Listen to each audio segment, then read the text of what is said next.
Sexo sin censura.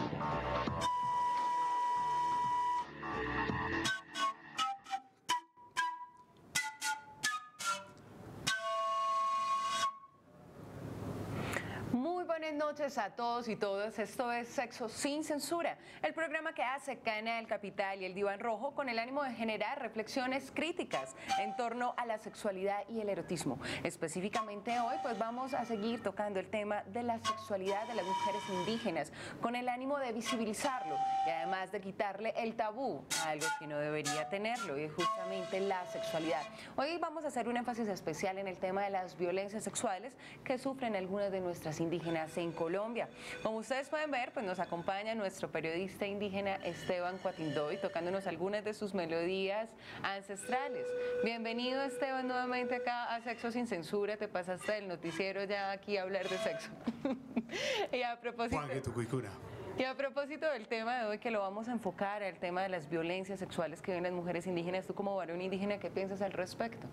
Hemos tenido la oportunidad de estar en territorios de conflicto, en Toribío, en Caldono, en Miranda, en el Cerro de Berlín, y da tristeza cuando, yo no sé a quién echarle la culpa, pero pienso que es una responsabilidad que tenemos que asumir desde los pueblos indígenas, cuidar más a nuestras mujeres, a nuestras niñas, porque los actores armados, tanto de una parte como la otra, aprovechan a veces su inocencia para atentar contra la dignidad de estas niñas, y ya tenemos casos de violaciones de niñas embarazadas, de las que hoy ninguno de los actores responde por esos casos. Un llamado entonces muy importante el que estás planteando a los varones indígenas para cuidar más de sus mujeres. Y para tocar este tema, pues nos acompaña Antonia Agreda, quien es líder de la comunidad Inga aquí en Bogotá. Nuevamente bienvenida acá al programa Sexo sin Censura, Antonia.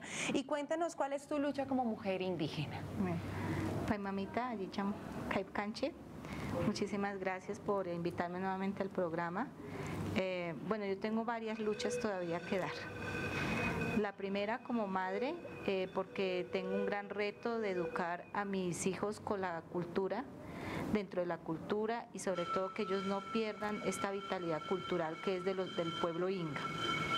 La otra lucha es como mujer profesional que quiere en la parte, digamos, decirle al mundo en la parte intercultural lo importante que es educar a todos nuestros niños y niñas en una educación propia, reconocida por un sistema educativo colombiano que permita tener el conocimiento ancestral, pero también acceder al conocimiento de otras culturas. Y esa es una lucha fuerte mía por una educación intercultural.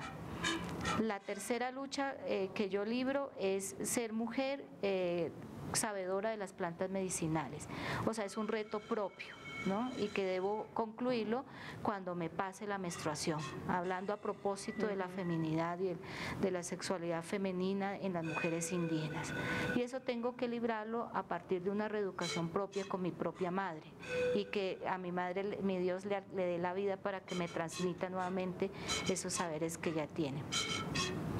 Y una lucha también que creo que no es solamente mía, sino también una lucha muy importante para las mujeres indígenas, es que hay que visibilizar la lucha de la mujer indígena. Está todavía invisible, se le reconoce a los compañeros de todas las luchas que tienen, pero no se le ha dado el papel y el reconocimiento de la lucha que también tiene la mujer indígena por la causa de los indígenas. ¿Y cómo se involucra ahí la lucha de la mujer indígena en esas luchas indígenas que estás planteando? Porque la mujer indígena está a la par. Ustedes se han dado cuenta que en las tomas, en los reclamos, digamos, por los derechos de los pueblos indígenas, la mujer indígena está ahí al lado del hombre, ¿sí? De pronto no con voz protagónica, pero está ahí al lado haciendo diferentes funciones, acompañando, equilibrando, en tareas, digamos, de otra índole, como es alimentando cuando hay reclamaciones reclamaciones, fortaleciendo en la parte cultural, está allí, al lado del hombre indígena, reclamando los derechos de los pueblos indígenas, que son derechos colectivos, colectivos e integrales, pero también son derechos individuales de estar allí como mujer, acompañando todo el proceso de lucha. Qué bueno esa conciencia que se tiene sobre la lucha de la mujer indígena y ese complemento y ese apoyo que le brindan al hombre y a su pareja. Qué bueno tener como parejas compañeros de lucha para nuestros proyectos de vida. Vamos a ver también otros planteamientos que nos hacen las mujeres indígenas. Veamos.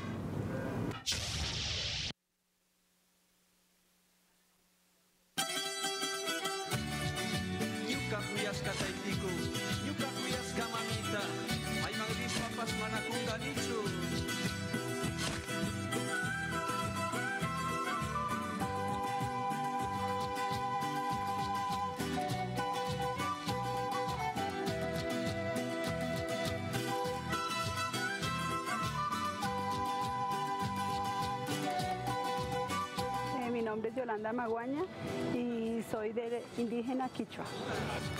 Nosotras como mujeres tenemos un pensamiento como seres humanos.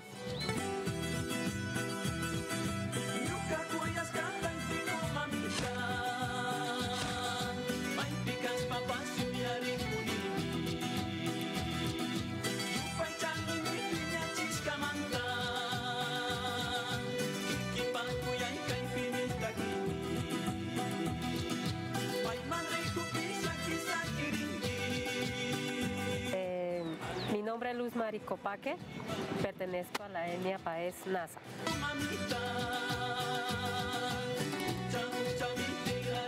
Ser mujer Nasa para mí significa que es la defensa de nuestra cultura, de nuestra entidad.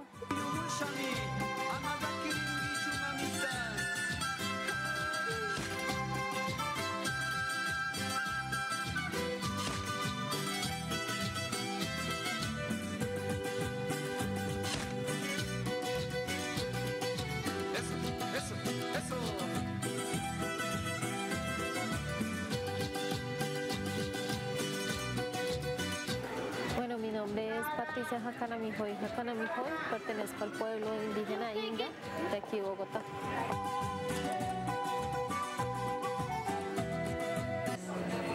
La mujer Inga se representa más que todo por la fortaleza de su cultura, porque nosotras como mujeres tenemos el objetivo de mantener nuestra cultura.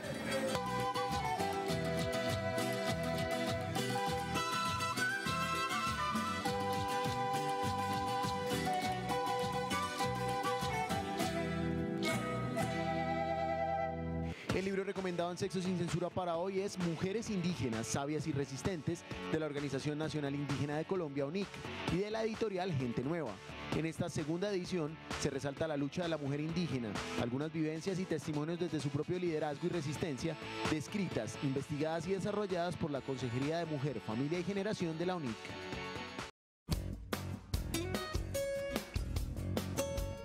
El derecho a la privacidad sexual. Este involucra el derecho a las decisiones y conductas individuales realizadas en el ámbito de las intimidades, siempre y cuando no interfieran en los derechos sexuales de otros.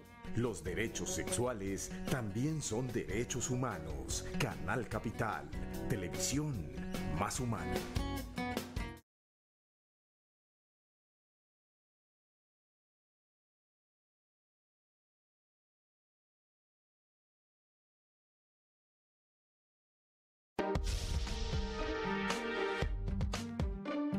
El derecho a la equidad sexual. Este derecho se refiere a la oposición a todas las formas de discriminación, independientemente del sexo, género, orientación sexual, edad, raza, clase social, religión o limitación física o emocional. Los derechos sexuales también son derechos humanos. Canal Capital, televisión más humana. ¿Sabías que el sombrero volteado es un sombrero típico de las sabanas de Córdoba y Sucre y una de las principales piezas de artesanía de Colombia? Es una prenda que tiene su origen en la cultura indígena zenú, asentada en la región del río Sinú. El municipio de Tuchín es considerado la cuna del sombrero volteado. Se elabora de las hojas de la caña flecha, palma nativa de la región.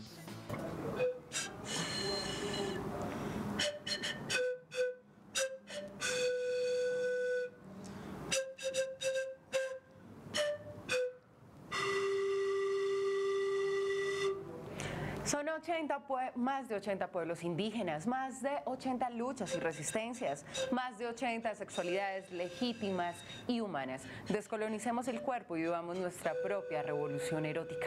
A propósito, Antonia, te tengo una pregunta de Facebook. Nos escribe Cindy Cantillo C. Y te pregunta, teniendo en cuenta que el sexo y la sexualidad se toma como un tabú para la mayoría en nuestro país, dentro de la cultura indígena, ¿qué temas se manejan como tabúes y con cautela y cómo se está desarrollando la comunidad para superarlos?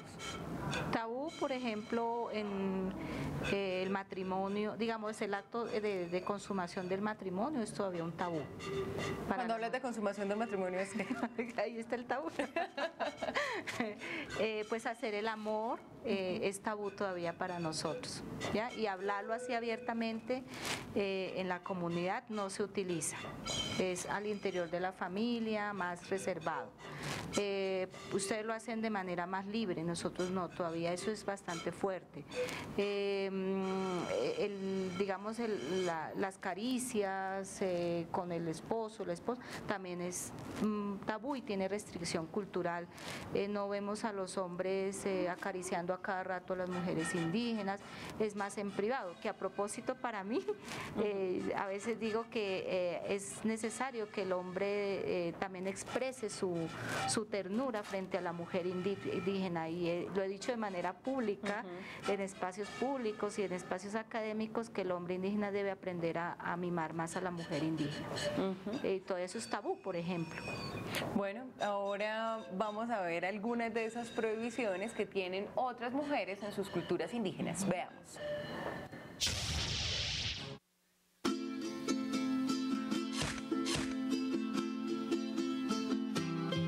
Dentro de la comunidad Nazar prohíben mucho el irrespeto, digamos como robar, hacer maldad a la otra persona o matar a otra persona. Hablar mal de la vecina o el vecino, y allá nos castigan si nosotros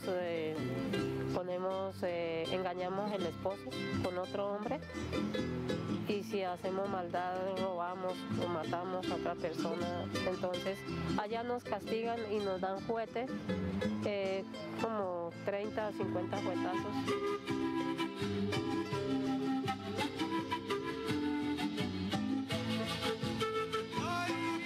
Las mujeres salgan por ahí a bailar, eso está mal visto, que anden con un muchacho, con otro, que cada día cambien de pareja o así esas cosas. Eso se castiga, la cogen y la desnudan y la ortigan, la bañan así con ortiga, ese es el castigo.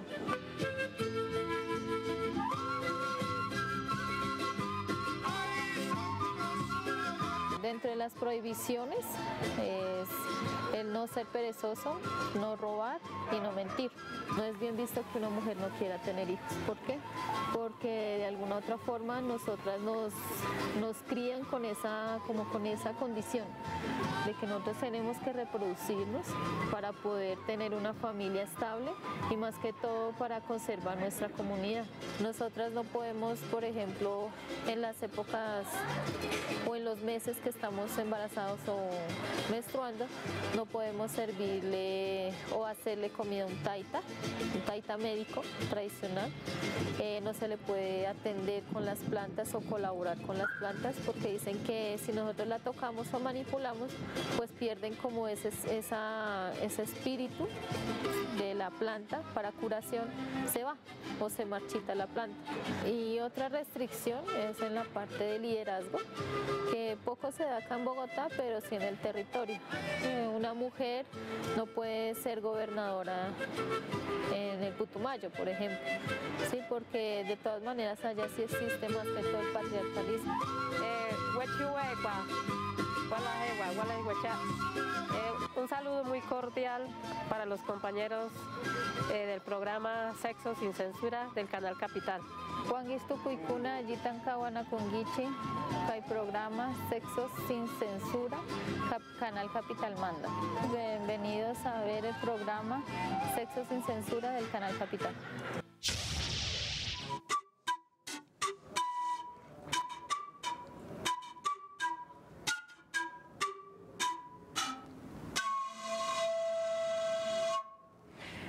Bueno, Antonia, para empezar allá a tocar estos temas de los abusos sexuales, quisiera partir de dos cosas. Uno, del derecho sexual que nos cobija a todos los seres humanos porque hacen parte de los derechos humanos, y es el derecho a la libertad sexual, que es la posibilidad de podernos expresar sexualmente sin ningún tipo de coerción, ningún tipo de violencia, ningún tipo de abuso. Pero también la Corte Constitucional, en el auto 092 del 2008, está planteando que hay más vulnerabilidad en el caso de las mujeres indígenas y afrodescendientes y que son más indefensas y que están expuestas a todo tipo de infamia, que son más vulnerables a los tipos de abuso por parte de todos los actores que hacen parte del conflicto armado en Colombia. ¿Cómo se está viviendo esta realidad en el campo práctico y en el campo real de las mujeres indígenas?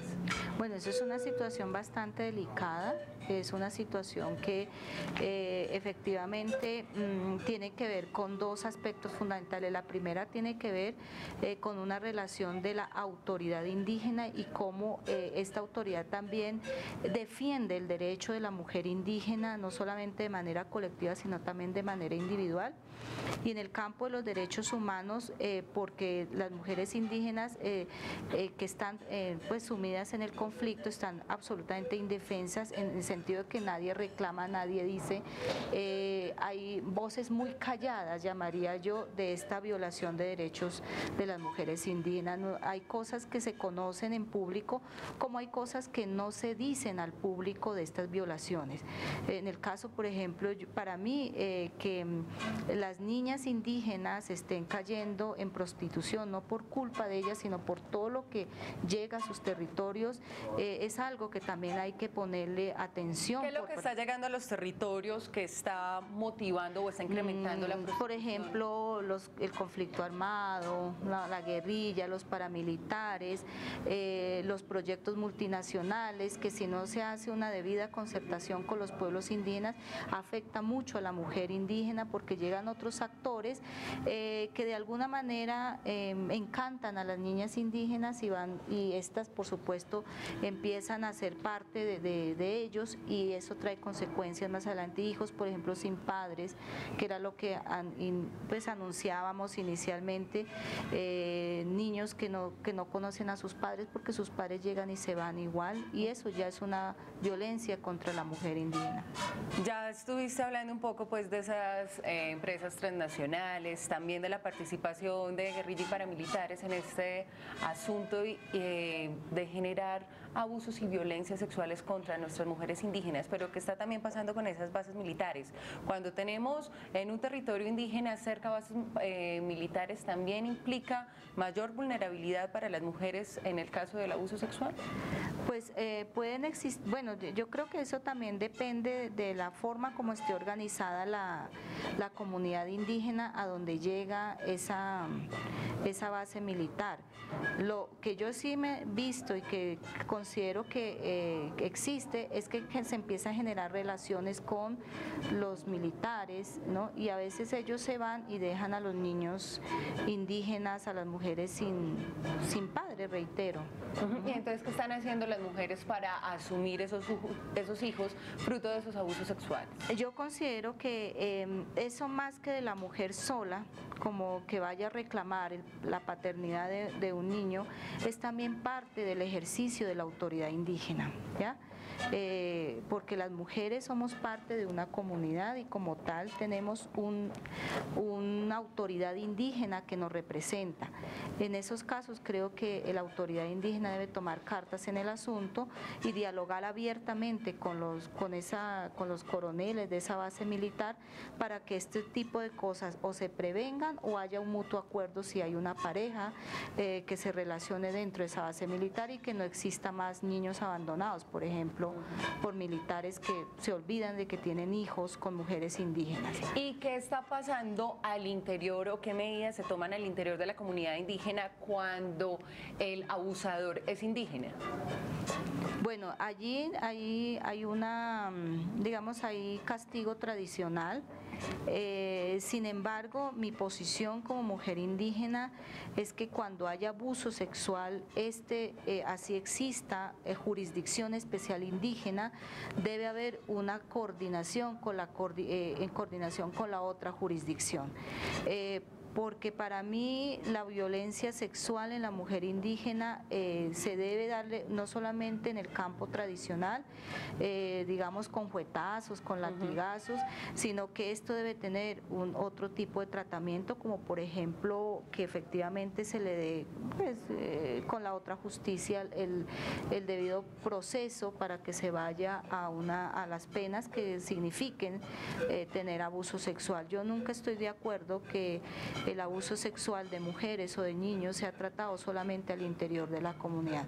Para mí esa es una violencia grave y que las autoridades indígenas deben aprender a hacer una coordinación muy ejemplar con la otra justicia para que efectivamente haya justicia para la mujer o para el que esté padeciendo esa desgracia.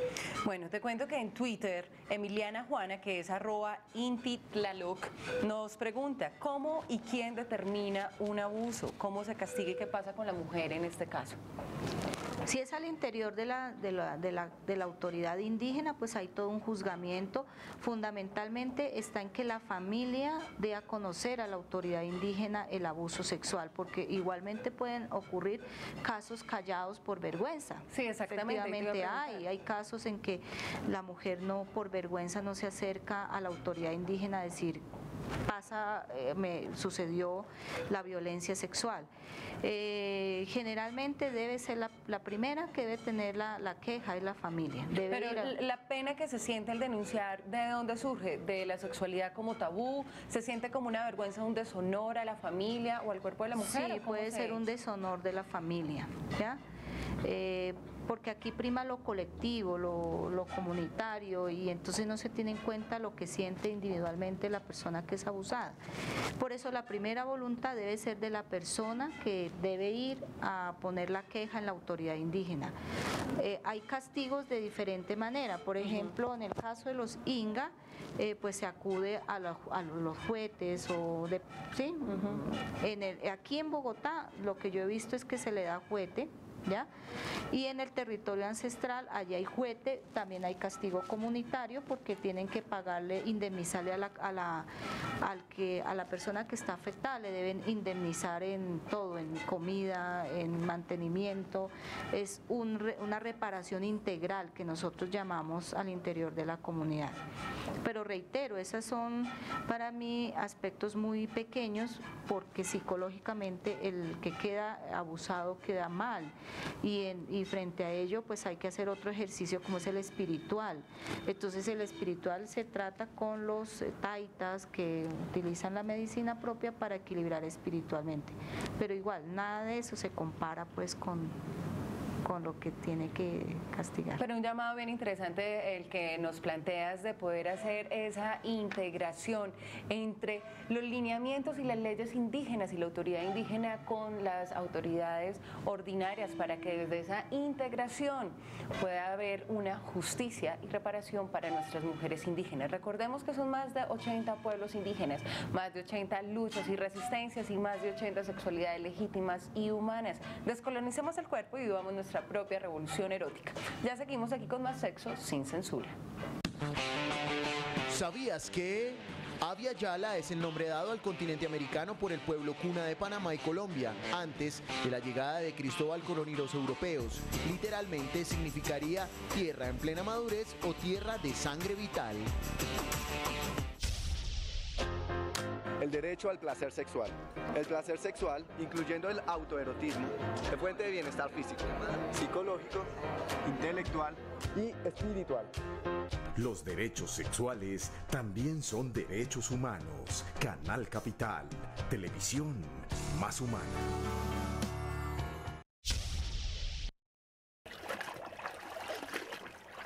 La película recomendada para el día de hoy en Sexo sin Censura es Sabedoras de Muchas Lunas, película documental que narra la historia de lucha y resistencias de las mujeres trabajadoras, cantoras, médicas tradicionales, agricultoras, creadoras de vida y lideresas jóvenes y mayores de los pueblos indígenas colombianos, que por medio de la Consejería de Mujer, Familia y Generación de la Organización Nacional Indígena de Colombia, ONIC, lograron la visibilización de su participación, que está desde hace más de 30 años en la lucha por la pervivencia de más de 40 comunidades que se encuentran hoy en riesgo de desaparición, y también del dolor causado por la violencia que enfrentan como mujeres e indígenas.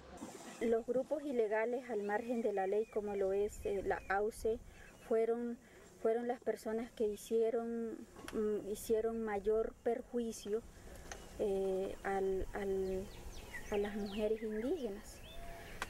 Como está el caso de la masacre del Pozo, que si bien esa masacre no fue un conflicto clanil como lo dijo en ese entonces el gobierno de Uribe, fue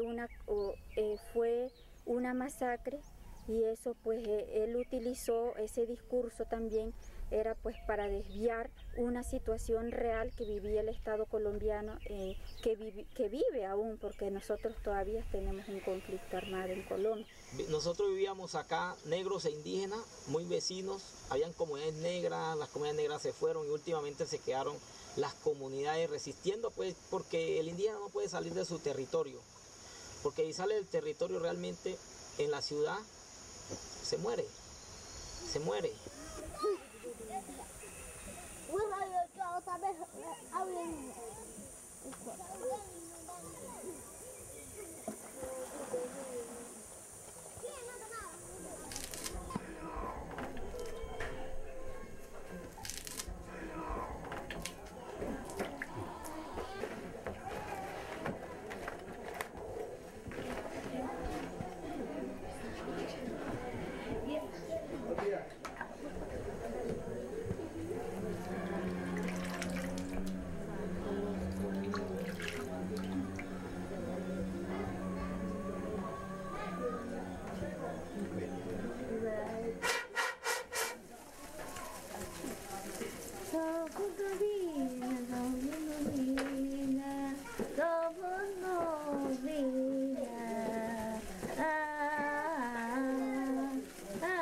Se partió de ese momento, en el mismo año, unimos y organizamos a funcionar nuestra organización como Comité de Mujeres. Recordar el momento más difícil de la vida del pueblo Cureguá, de aquí del Caquetá. Y ellas venían por acá, todos armados acá, entraron por acá, por ahí a las 6 de la mañana, amarraban los dos brazos así como una fila y llevaban ahí. Nos unimos las mujeres y nos desplazamos hacia la comunidad de San Luis para recoger el cadáver de nuestro fallecido. Sí, que no está ainda Juan y se puede decir un día que no hay Raimundo mi chamo que maca ha muy to ya dirá ña que charpa Sabedoras de Muchas Lunas fue dirigida por Paola Figueroa Cancino, Ángela Rubiano Tamayo y Raquel González Henao y fue filmada en su mayoría en el Chocó, La Guajira, Caquetá y Tolima. Pueblos indígenas y entre ellos vamos las mujeres. Cada empresa transnacional, cada empresa minera o explotadora de recursos trae detrás sí los grupos armados, trae detrás de sí la fuerza pública. Restringían los alimentos, por ejemplo, 5.000 pesos por familia. Y si una persona llevaba más de 5.000 pesos, era torturado.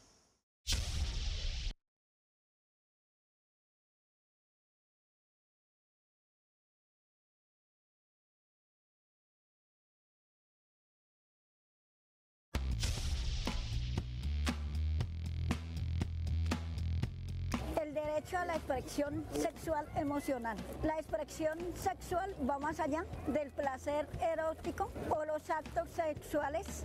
Todo individuo tiene derecho a expresar su sexualidad a través de la comunicación, el contacto, la expresión emocional y el amor.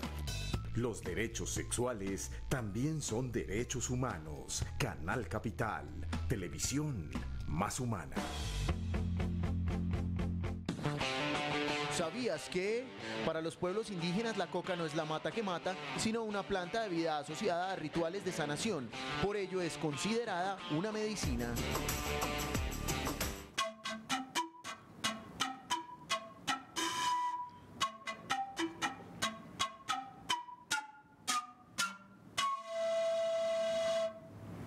Bueno, y seguimos aquí en Sexo Sin Censura, visibilizando parte de la sexualidad de nuestras mujeres indígenas y específicamente hoy estamos hablando y reflexionando acerca de los abusos sexuales. Hablamos de los externos que pasaban con los agentes del conflicto armado, también hablamos al interior de las comunidades indígenas en el caso de los abusadores, pero ¿qué pasa cuando una mujer indígena no decide vivir su sexualidad o decide no tener relaciones sexuales con su esposo indígena? Yo considero como mujer indígena que todo lo que sea forzado pues es una, digamos, una violación. Considero que si uno está con su pareja es porque conscientemente quiere estar y cuando no quiere pues hay que tener respeto por la decisión de la mujer de no querer estar con la pareja, sea indígena o no indígena. Y en este caso de las comunidades indígenas, ¿realmente las mujeres tienen la capacidad de autodeterminación sobre su sexualidad o más bien corresponden a una imposición del deseo masculino? No, yo pienso que la mujer indígena en eso se hace respetar bastante. Yo siento, y no es solamente mirar el caso de las mujeres inga, de las mujeres guayú, de las mujeres huitoto, donde sí debe existir el respeto de la pareja porque hay todos unos rituales incluso para conseguir la pareja que quiere. Y ese aspecto íntimo de negación pues ocurre como en todo grupo humano universal, en que no todo lo que se quiera pues se debe realizar. Y para mí sí, como mujer indígena, pienso que si una mujer indígena no quiere estar con su pareja indígena, si hay un forzamiento, llamémoslo así, entonces hay un abuso. ¿Sí? Ahí se respeta, ustedes que son tan defensores de la autonomía también dentro de su política y su forma de ejercicio de la ley. ¿El respeto por esa autonomía también ha implicado un respeto por la autonomía de las mujeres en materia de sexualidad? Sí hay comunidades que culturalmente son muy, tienen una función autónoma muy propia, incluso tienen casa de consejo de la mujer indígena, donde se habla de todos estos aspectos, ¿ya? Digo en el territorio ancestral, de pronto aquí en Bogotá se ha ido un poco perdiendo porque no hay un espacio como en el territorio ancestral, donde hay casa para mujer indígena, donde se dialoga como mujer indígena, y ahí entre mujeres indígenas logramos dialogar de todo eso, de qué sucede con tu pareja, qué está pasando, y hay posibilidades de diálogo, ¿ya? dentro del territorio ancestral. Ahora en Bogotá, pues como las situaciones son tan distintas, tal vez allí disminuye la posibilidad de ese diálogo. Dentro de ese derecho a la autonomía sexual, que hace parte de uno de los derechos sexuales que recordemos hacen parte de los derechos humanos, ustedes como mujeres indígenas, ¿qué piensan también sobre esta situación de la mutilación genital femenina de alguna comunidad indígena en Colombia? ¿Qué piensan ustedes como mujeres indígenas? Diría como Antonia Ágreda, que piensa como mujer indígena. Yo sí, con todo el respeto que tienen las mujeres indígenas que practican, yo sí diría que para mí eso sí es una violación de los derechos, ¿sí? Y que debe contextualizarse, debe ser tratado en contexto. No debemos calificar a las mujeres por practicarse ni a los hombres porque no hacen nada, sino que debe contextualizarse y debe dialogarse mucho, reconocer cuándo fue que empezó, si fue culturalmente realmente, si fue culturalmente que dio inicio a esa práctica o cuándo fue que inició esa práctica. Hasta el momento he tratado de leer en libros, he tratado de conversar con mujeres indígenas de la comunidad embera, pero no llego a tener una memoria histórica de cuándo fue que eso fue una práctica cultural. Reitero, esto es una situación que debe ser respetada mucho en el contexto cultural, pero también debe ser dialogada de manera abierta, porque finalmente la que sufre el cuerpo desde la mujer, es quien está sufriendo todos los padecimientos que significa una mutilación de esas. Entonces yo pienso que hay que tratarlo de manera contextualizada, sin calificar si es malo o bueno, más bien es poniendo en realidad sobre los riesgos físicos, espirituales que tiene la mujer y a partir de eso buscar una reeducación frente a esa práctica. Bueno, y ahí específicamente, ¿cuál es la comunidad embera? Porque también hay 3 de los embera. ¿Cuál específicamente es la que tiene estas prácticas en Colombia? Pues que yo conozco que son las comunidades, las 3 comunidades embera las que practican esto. Bueno, y a propósito entonces sobre este gran amplio tema que hemos tocado de las violencias sexuales contra las mujeres indígenas, ¿qué están haciendo las mujeres para prevenir, las mujeres indígenas para prevenir estos tipos de violencia? ¿Qué luchas están emprendiendo? Bueno, desde una época para acá, las mujeres indígenas nos hemos venido organizando mucho. Ya se ve en las organizaciones nacionales, tanto locales de indígenas, pues espacios donde la mujer indígena tiene la voz para tratar los problemas de la mujer a nivel nacional y a nivel particular las mujeres indígenas venimos también impulsando que culturalmente nos acerquemos de nuevo a nuestras abuelas, a nuestras madres, para encontrar y sobre todo las mujeres que estamos mucho tiempo en zonas urbanas para volver a la reeducación propia, en donde podamos encontrar algunas respuestas que de pronto por estar tanto tiempo en zonas urbanas vamos olvidando.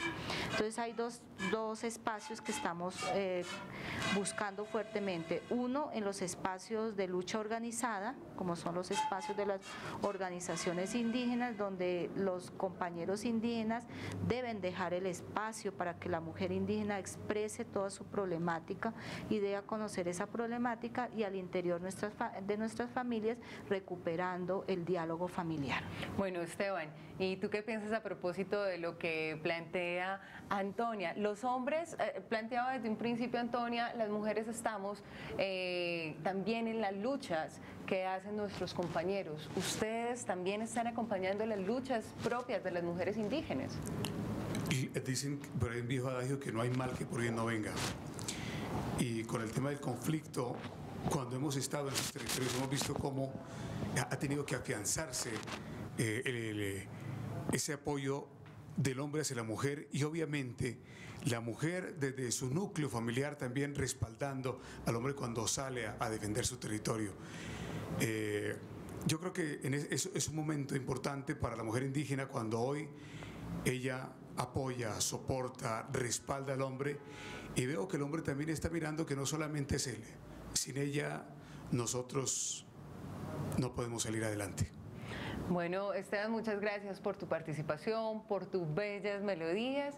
A ti, Antonia Greda, muchísimas gracias por estar y poder hablar de estos temas que sabemos que son tabúes en nuestras comunidades indígenas en Colombia, aún en el 2013. A todos ustedes, nuestros teleconscientes, muchas gracias por sintonizarnos, por acompañarnos a través de nuestras redes sociales, a través de nuestro Twitter, @SexoSinCensura2, y también a través de nuestro Facebook, Sexo Sin Censura.